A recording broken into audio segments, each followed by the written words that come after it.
Dahil sa luma at marupok na tulay, nahulog at literal na pinulot sa kanal ang 5 kumakandidato at supporters para sa barangay at sangguniang kabataan eleksyon.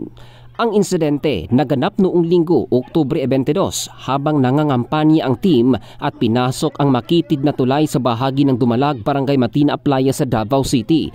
Sa videong binahagi ni Loremher Bagyoso, residente sa lugar, tinulungan na lamang ng kanyang mga kapitbahay ang 5 nahulog sa kanal na may lalim higit 6 na talampakan. Wala namang nasaktan sa mga ito, subalit lahat ng mga personal na gamit at dalang campaign paraphernalia ay nalunod sa tubig kanal. Sinabihan na umano silang huwag magsabay-sabay sa pagtawid sa maliit na tulay para hindi ito mabigatan. Dahil sa nangyari, umaasa ang mga residente na mabibigyang pansin ang kanilang daanan, lalo na't ang mga tumatakbong opisyal ng barangay at SK mismo ang nakaranas sa epekto ng karupukan ng kanilang tulay na makailang beses na rin umanong bumigay. Ang balitang ito ay hatid ng Drive Max Adult Herbal Capsule para sa lalaking laging umaangat.